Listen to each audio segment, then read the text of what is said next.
Dear students, welcome to Business Studies class. Business സർവീസസിൻ്റെ last ടോപ്പിക്കിലേക്ക് നമ്മൾ കിടക്കുകയാണ്. Wear housing.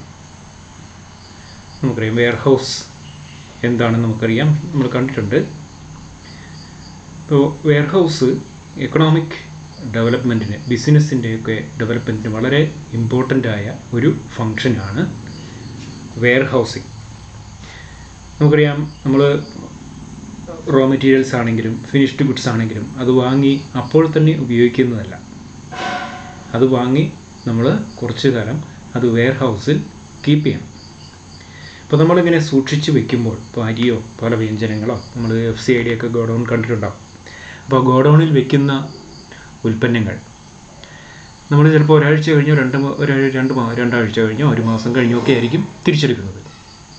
അപ്പോൾ നമ്മൾ വയ്ക്കുന്ന അതേ ക്വാളിറ്റിയിൽ, അതേ ക്വാണ്ടിറ്റിയിൽ, അതേ മൂല്യത്തിൽ ആ ഗുഡ്സ് നമുക്ക് ആ ഒരു മാസം കഴിയുമ്പോഴും കിട്ടണം.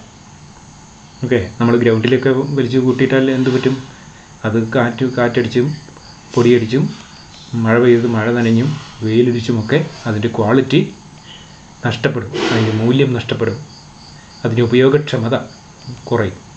അപ്പോൾ ഗോഡൗൺ ഒരു സയൻറ്റിഫിക്കായിട്ട് വളരെ സിസ്റ്റമാറ്റിക്കായിട്ട് ഗോഡൗൺ കീപ്പ് ചെയ്യണം. അപ്പോൾ അവിടെ ഗുഡ്സിൻ്റെ ക്വാളിറ്റി മെയിൻറ്റെയിൻ ചെയ്യണം, അതിൻ്റെ ക്വാണ്ടിറ്റി മെയിൻറ്റെയിൻ ചെയ്യണം, അതിൻ്റെ യൂസ്ഫുൾനെസ് ആൻഡ് വാല്യൂ അതിലൊന്നും ഒരു മാറ്റം വരാൻ പാടില്ല. ഇപ്പോൾ warehouses was initially viewed as a static unit for keeping and storing goods in a scientific and systematic manner so as to maintain their original quality, value and usefulness.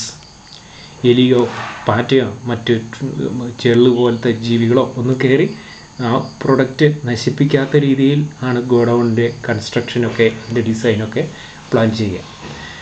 Then അതുപോലെ തന്നെ warehouses are used by manufacturers, wholesalers, transport businesses, customs etcetera. അപ്പോൾ ഈ wear house setup ചെയ്യുമ്പോൾ ശ്രദ്ധിക്കേണ്ടത് എന്താണ്? ഒരു ചെറിയ wear house ആണെങ്കിൽ അതിന് ഒരു ലോറി കടക്കാനുള്ള വഴി, നല്ല ഒരു റോഡുണ്ടായിരിക്കണം. കണ്ടെയ്നർ ലോറി അടക്കം കടക്കാൻ, അതിലേക്ക് പോകാനുള്ള, ആക്സസ് ചെയ്യാനുള്ള ഒരു വഴി ഉണ്ടായിരിക്കണം. വലിയ ഗോഡൗണുകളൊക്കെ ആണെങ്കിലോ അതിലേക്ക് റോഡ് മാത്രം പോരാ, റെയിൽവേ ലൈൻസ് ഉണ്ടായിരിക്കണം. ഇനിയും ദർ ആർ ലാർജ് ഗോഡൗൺസ്, തുറമുഖങ്ങളുമായി ബന്ധപ്പെട്ട് ഗോഡൗൺസ് ഉണ്ട്. അവിടെ റെയില്, ഷിപ്പ് ആക്സസ് ഉണ്ട്, എല്ലാ സൗകര്യങ്ങളുമുള്ള വെയർ ഹൗസുകൾ. അപ്പോൾ വലിയ വെയർ ഹൗസുകളൊക്കെ ആണെങ്കിൽ അവിടെ റോഡ് മാർഗവും റെയിൽ മാർഗവും ആ വെയർ ഹൗസിലേക്ക് കണക്റ്റ് ചെയ്യാൻ കഴിയണം. അപ്പോൾ ഈ വെയർ ഹൗസുകൾ ഉപയോഗിക്കുന്നത് ഒന്ന് മാനുഫാക്ചറേഴ്സാണ് ഉപയോഗിക്കുന്നത്, രണ്ട് ഹോൾസെയിലേഴ്സാണ്. അപ്പോൾ മാനുഫാക്ചറേഴ്സിന് കീപ്പ് ചെയ്യേണ്ടത് എന്തൊക്കെയാണ്? റോ മെറ്റീരിയൽസ് കീപ്പ് ചെയ്യണം, അവരുടെ ഫിനിഷ്ഡ് ഗുഡ്സ് കീപ്പ് ചെയ്യണം. ഹോൾസെയിലേഴ്സ് വെയർ ഹൗസസ് ഉപയോഗിക്കുന്നുണ്ട്. ട്രാൻസ്പോർട്ട് ബിസിനസ്സസ്, ലോജിസ്റ്റിക് ബിസിനസ്സുകളുണ്ട്, അവർ വെയർ ഹൗസ് ഉപയോഗിക്കുന്നുണ്ട്. കസ്റ്റംസ് ഡിപ്പാർട്ട്മെൻറ്റ് വെയർ ഹൗസ് ഉപയോഗിക്കുന്നുണ്ട്. അപ്പോൾ ഇവരൊക്കെയാണ് വെയർ ഹൗസസ് ഉപയോഗിക്കുന്നത്. ഇപ്പോൾ വെയർ ഹൗസസ് എന്ന് പറയുന്നത് ഒരു സ്റ്റോറേജ് സർവീസ് പ്രൊവൈഡർ മാത്രം അല്ല. Today, the warehouses are not merely storage service providers. They have developed into logistical service providers in a cost-efficient manner. Computer aided ആയ വെയർഹൗസുകളാണ്. അവിടെ സ്റ്റോക്ക് പൈലിങ്ങിനും, നമ്മൾ കൺവെൻഷനലായ വെയർഹൗസുകളിൽ, ട്രഡീഷണലി വെയർഹൗസുകളിൽ ഒരു ലോറിയിൽ, ട്രക്കിൽ ഗുഡ്സ് എത്തിക്കുന്നു. അത് പിന്നീട് ഗുഡ്സ് ട്രക്കിൽ നിന്ന് അൺലോഡ് ചെയ്ത് ആ വെയർഹൗസിനുള്ളിൽ സ്റ്റോക്ക് പൈൽ ചെയ്യുന്നത് മാനുവലിയാണ്. ഓക്കെ, അത് തലച്ചുമടായി കൊണ്ടുപോയി അവിടെ സ്റ്റോക്ക് ചെയ്യുക ചെയ്യുന്നത്.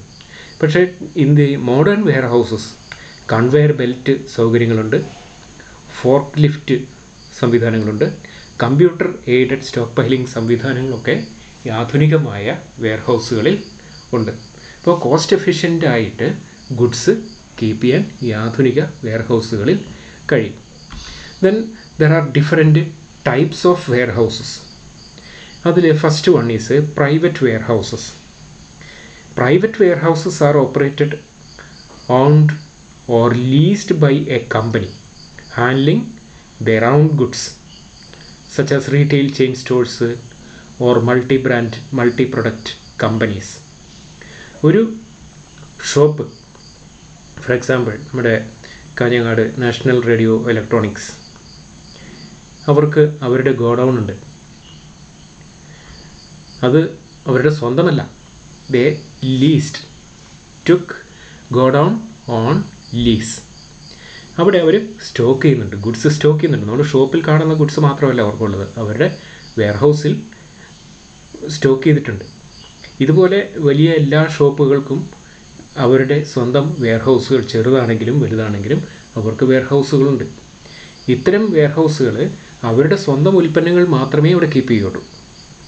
Okay, they are owned operated or leased by a company for handling their own goods. അവരുടെ സ്വന്തം ഗുഡ്സ് കീപ്പ് ചെയ്യാൻ വേണ്ടിയാണ് അത്തരം വെയർഹൗസുകൾ. ഓക്കെ, ABC സെയിൽസ് കോർപ്പറേഷൻ, അവർക്ക് ധാരാളം സ്ഥലങ്ങളിൽ അവർക്ക് വെയർഹൗസുകളുണ്ട്. അവർ കീപ്പ് ചെയ്യുന്നത് ആ ABC സെയിൽസ് കോർപ്പറേഷൻ്റെ ഗുഡ്സ്, അവർ വാങ്ങി വെച്ചിരിക്കുന്ന ഗുഡ്സ് ആണ് അവിടെ കീപ്പ് ചെയ്യുന്നത്. മറ്റൊരാളുടെ ഗുഡ്സ് അവിടെ കീപ്പ് ചെയ്യുന്നില്ല. അപ്പോൾ ഒരു കമ്പനിയുടെ അല്ലെങ്കിൽ ഒരു റീറ്റെയിൽ ചെയിൻ സ്റ്റോറിൻ്റെ അല്ലെങ്കിൽ ഒരു ഹോൾസെയിലറുടെ സ്വന്തം ഗുഡ്സ് കീപ്പ് ചെയ്യാൻ വേണ്ടി അവർ ഓപ്പറേറ്റ് ചെയ്യുന്ന ഗോഡൗണുകളെയാണ് പ്രൈവറ്റ് വെയർഹൗസസ് എന്ന് പറയുന്നത്. രണ്ടാമത്തേത് പബ്ലിക് വെയർഹൗസസ് ആണ്. Public warehouses can be used by traders, manufacturers or any member of the public for storage of goods after payment of a storage fee. Storage, ഇത് public warehouse ആണ്. അത് ആർക്കും അവിടെ goods store ചെയ്യാം. They have to pay a storage fee for storing goods. അവരവിടെ systematic ആയിട്ട് goods store ചെയ്യും. Then government regulates the operation of these warehouses. ഈ പബ്ലിക് വെയർഹൗസ് എന്ന് പറയുമ്പോൾ അത് ഗവൺമെൻറ് വെയർഹൗസ് അല്ല, പ്രൈവറ്റ് ഇൻഡിവിജ്വൽസ് ആണ്. ഇതിന് ഗവൺമെൻറ് ലൈസൻസ് കൊടുക്കുന്നുണ്ട്. ഗവൺമെൻറ് അതിനെ റെഗുലേറ്റ് ചെയ്യുന്നുണ്ട്. എങ്ങനെയൊക്കെ റെഗുലേറ്റ് ചെയ്യുന്നത്? They are issuing licences. Government is issuing licences for them. Okay, private പാർട്ടീസിന് പബ്ലിക് വെയർഹൗസ് ഓപ്പറേറ്റ് ചെയ്യാൻ ലൈസൻസ് ഗവൺമെൻറ് പ്രൊവൈഡ് ചെയ്യും. സോ എനി പബ്ലിക്, അത് കച്ചവടക്കാർ തന്നെ ആകണമെന്നില്ല. ഈവൻ എ ഫാമേഴ്സിന് അവരുടെ ഉൽപ്പന്നങ്ങൾ കൊണ്ടുപോയി ഇത്തരം വെയർഹൗസിൽ കീപ്പ് ചെയ്യാം. Okay, farmers, traders or manufacturers or any member of the public storage fee കൊടുക്കണമെന്നേ ഉള്ളൂ. സ്റ്റോറേജ് ഫീ കൊടുത്ത് ഈ പബ്ലിക് വെയർഹൗസിൽ ഗുഡ്സ് കീപ്പ് ചെയ്യും. Then third is bonded warehouse. Bonded warehouses are licensed by government to accept imported goods prior to payment of tax and customs duty. അപ്പോൾ import ചെയ്യുന്ന goods ഇറക്കുമതി ചെയ്യുന്ന ആൾ കസ്റ്റംസ് ഡ്യൂട്ടി അടയ്ക്കണം. അത് കസ്റ്റംസ് ഡ്യൂട്ടി അടച്ചു കഴിഞ്ഞാൽ മാത്രമേ, കസ്റ്റംസ് ഡ്യൂട്ടി ക്ലിയർ ചെയ്തതിന് ശേഷം മാത്രമേ അത് എയർപോർട്ടിൽ നിന്ന് അല്ലെങ്കിൽ തുറമുഖത്ത് നിന്ന് ആ ഗുഡ്സ് അവർക്ക് പുറത്തേക്ക് കൊണ്ടുപോകാൻ കഴിയുള്ളൂ. അപ്പോൾ കസ്റ്റംസ് ഡ്യൂട്ടി അടയ്ക്കുന്നത് വരെ അത് അവിടെ ബ്ലോക്കായി കിടക്കും. പക്ഷേ അത് തുറമുഖത്ത് വെക്കാൻ പറ്റുമോ? അല്ലെങ്കിൽ എയർപോർട്ടിൽ ആ ഗുഡ്സ് അവിടെ നിലത്ത് വെറുതെ ഇടാൻ പറ്റുമോ? അത് പറ്റില്ല. അപ്പോൾ അതിനുള്ള സംവിധാനമുണ്ട്. ഗവൺമെൻറ് തന്നെ അല്ലെങ്കിൽ കസ്റ്റംസ് ഡിപ്പാർട്ട്മെൻറ്റ് തന്നെ അവർക്ക് വെയർഹൗസുകളുണ്ട്. ഇത്തരത്തിൽ ഇമ്പോർട്ട് ചെയ്യുന്ന ഗുഡ്സ് കസ്റ്റംസ് ഡ്യൂട്ടി അടയ്ക്കുന്നത് വരെ ഇമ്പോർട്ടേഴ്സിന് ഇത്തരത്തിലുള്ള ബോണ്ടഡ് വെയർഹൗസിൽ കീപ്പ് ചെയ്യാം. Okay, so bonded warehouses are licensed by government to accept imported goods prior to payment of tax. അപ്പോൾ ബോണ്ടഡ് വെയർഹൗസിലേക്ക് ഇമ്പോർട്ട് ചെയ്ത ഗുഡ്സ് എയർപോർട്ടിൽ നിന്ന് അല്ലെങ്കിൽ എയർപോർട്ടുകളുടെ സമീപത്തും തുറമുഖങ്ങളുടെ സമീപത്തുമാണ് ഇത്തരം ബോണ്ടഡ് വെയർഹൗസസ് ഉള്ളത്.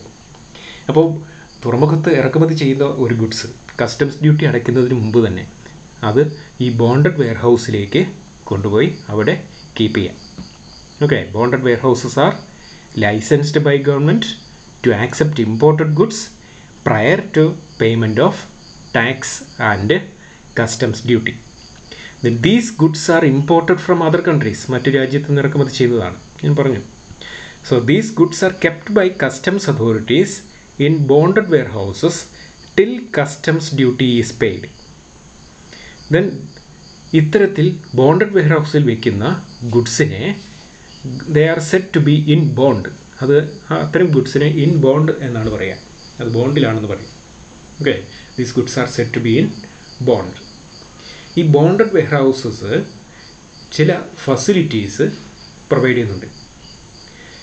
അതായത് these warehouses they have facility for branding. നമുക്ക് ഇത് അവിടുന്ന് നീക്കം ചെയ്യുന്നതിന് മുമ്പ് തന്നെ ബോണ്ടഡ് വെയർഹൗസിൽ വെച്ച് തന്നെ നമുക്കത് ബ്രാൻഡ് ചെയ്യാം.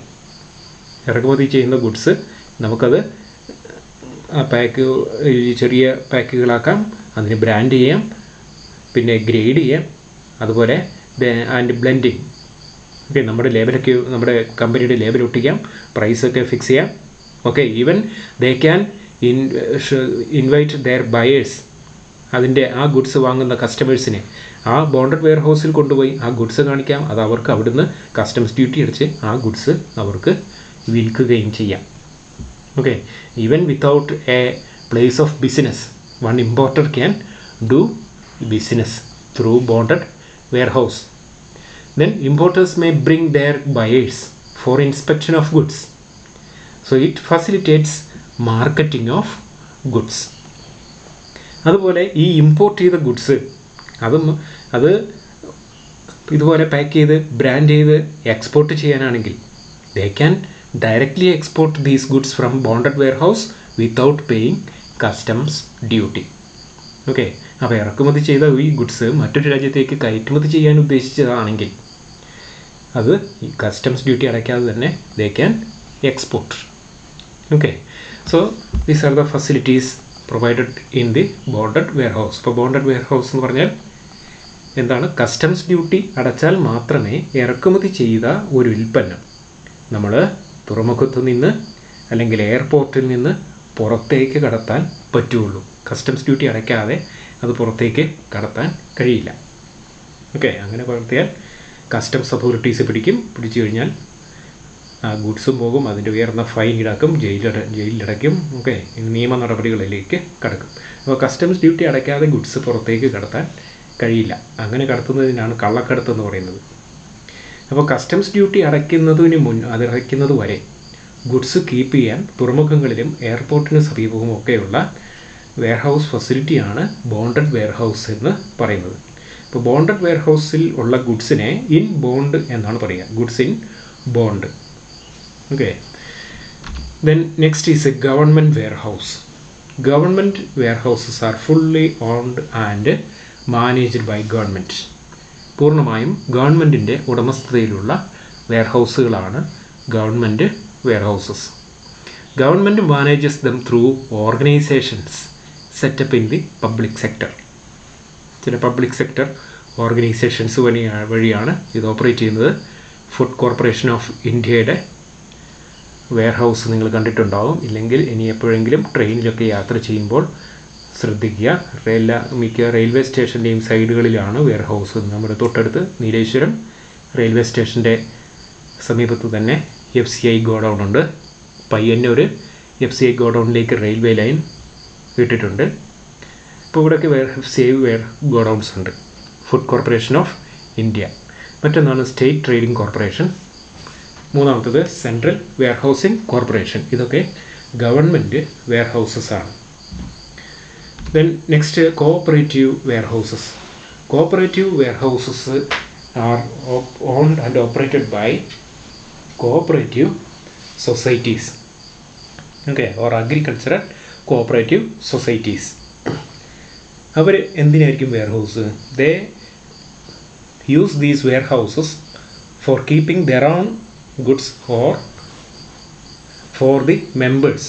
ആ മെമ്പേഴ്സിന് അവരുടെ ഗുഡ്സ് കീപ്പ് ചെയ്യാൻ അല്ലെങ്കിൽ ഈ സൊസൈറ്റിയുടെ ഗുഡ്സ് കീപ്പ് ചെയ്യാൻ അവരുപയോഗിക്കുന്ന വെയർഹൗസുകളാണ്. ചില കോപ്പറേറ്റീവ് സൊസൈറ്റികൾക്ക് ഇത്തരത്തിൽ സ്വന്തമായി വെയർഹൗസുകൾ ഉണ്ട്. അത്തരം വെയർഹൗസുകളെയാണ് കോഓപ്പറേറ്റീവ് വെയർഹൗസസ് എന്ന് പറയുന്നത്. Okay, so next what we are going to study is the functions of warehousing. വെയർഹൗസിങ്ങിൻ്റെ ഫങ്ഷൻസ്. ഒന്നാമത്തെ ഫങ്ഷൻ കൺസോളിഡേഷൻ.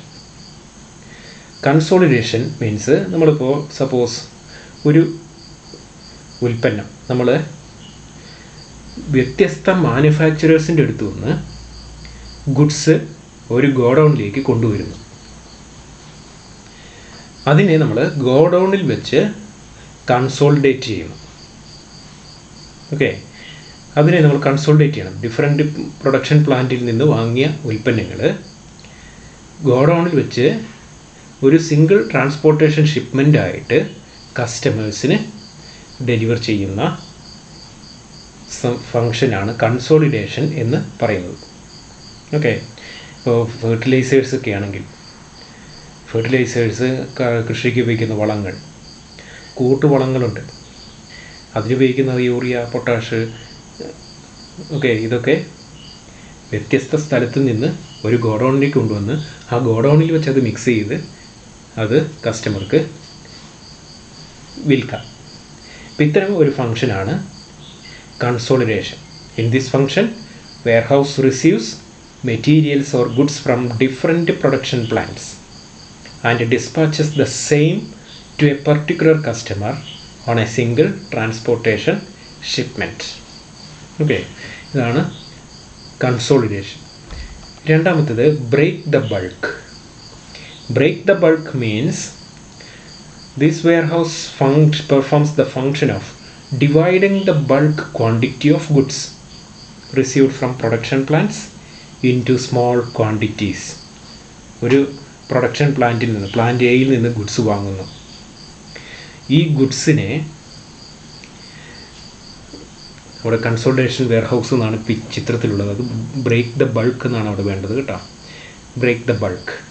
ആ ഗുഡ്സിനെ ബ്രേക്ക് ചെയ്യുന്നു, അതിനെ ക്വാണ്ടിറ്റി കുറയ്ക്കുന്നു. ലാർജ് ക്വാണ്ടിറ്റിയിലാണ് നമ്മൾ വാങ്ങുന്നത്. അതിനെ അവിടെ വെച്ച് നമ്മൾ ബ്രേക്ക് ചെയ്ത് ചെറിയ ക്വാണ്ടിറ്റീസായി കസ്റ്റമേഴ്സിന്, വ്യത്യസ്ത കസ്റ്റമേഴ്സിന് ഡെലിവർ ചെയ്യുന്ന ഫങ്ഷനാണ് ബ്രേക്ക് ദ ബൾക്ക് എന്ന് പറയുന്നത്. These smaller quantities are then transported according to the requirement of clients. അപ്പോൾ അത് ക്ലയൻറ്റിൻ്റെ റിക്വയർമെൻ്റ് അനുസരിച്ച് ക്ലയൻറ്റിൻ്റെ പ്ലേസസിലേക്ക് ഡെലിവർ ചെയ്യും. Okay, then third stock piling. Then seasonal ആയ ചില ഉൽപ്പന്നങ്ങളുണ്ട്.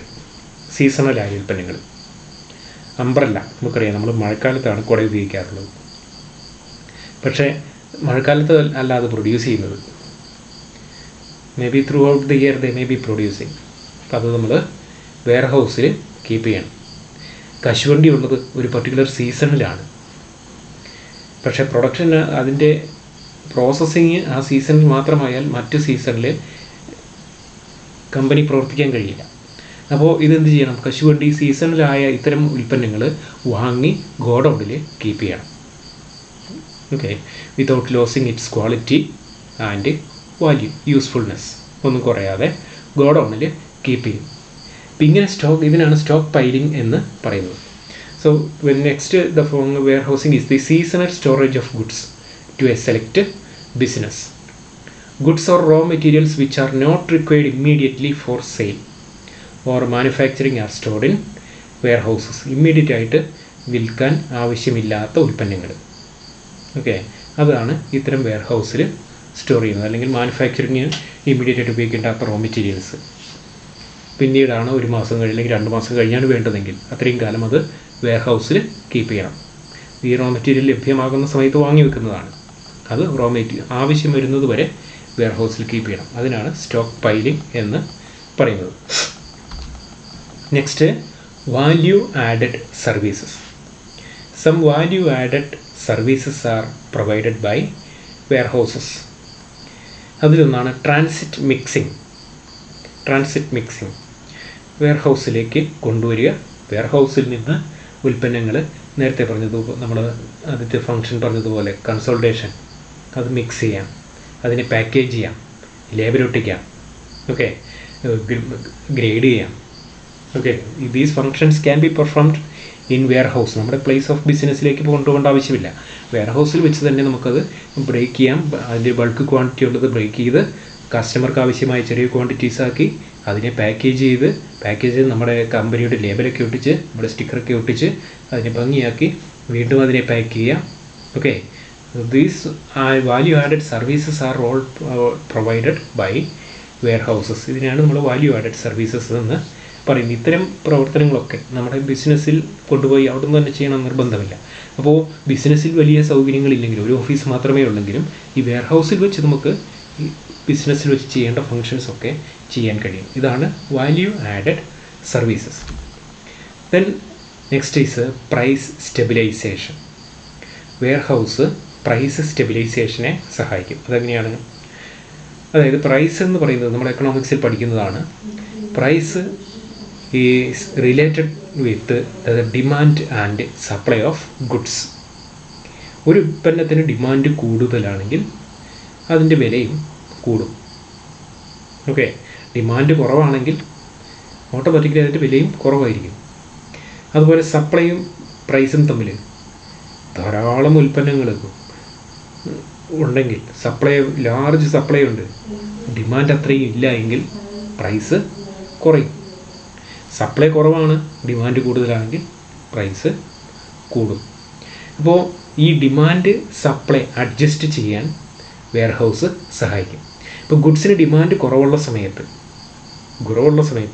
നമുക്ക് വെയർ ഹൗസിലേക്ക് ഗുഡ്സ് സ്റ്റോർ ചെയ്യാം. ഡിമാൻഡ് കുറവുള്ളപ്പോൾ പ്രൈസ് കുറയും. ഓക്കെ, പ്രൈസ് കുറയുമ്പോൾ ഗുഡ്സ് വെയർ ഹൗസിൽ കീപ്പ് ചെയ്യാം. പിന്നീട് ഡിമാൻഡ് കൂടുമ്പോൾ ആ ഗുഡ്സ് മാർക്കറ്റിൽ ഇറക്കാം. ഓക്കെ, അപ്പോൾ ഇത്തരത്തിൽ പ്രൈസ് സ്റ്റെബിലൈസ് ചെയ്യാൻ ഒരു പരിധിയിൽ കൂടുതൽ പ്രൈസ് കൂടാതെയും കുറയാതെയും ഈ വെയർ ഹൗസിൽ കീപ്പ് ചെയ്താൽ നമുക്ക് പ്രൈസിനെ പിടിച്ചു നിർത്താൻ കഴിയും. ഓക്കെ, പ്രൈസ് വലിയ ഫ്ലക്ച്വേഷൻസ് ഇല്ലാതെ പിടിച്ചു നിർത്താൻ നമുക്ക് വെയർ ഹൗസിലൂടെ കഴിയും. So these are the functions of warehousing. Okay, today we are completing this chapter. So what you have to study is to carefully read your notes. ശ്രദ്ധിച്ച് നിങ്ങളുടെ നോട്ട്സൊക്കെ വായിച്ച് നന്നായി പഠിക്കുക. ഒരു ഒബ്ജക്റ്റീവ് ടൈപ്പ് പരീക്ഷ ഈ ചാപ്റ്ററിൻ്റെ പരീക്ഷയിലും ഒബ്ജക്റ്റീവ് ടൈപ്പ് ക്വസ്റ്റ്യൻസ് ആയിരിക്കും, മൾട്ടിപ്പിൾ ചോയ്സ് ക്വസ്റ്റ്യൻസ് ആയിരിക്കും തരുന്നത്. ഓക്കെ, അപ്പോൾ നന്നായി വായിച്ച് മനസ്സിലാക്കി ആൻസർ ചെയ്യണം. Okay, so I will inform you the date of exam later. Okay, thank you students.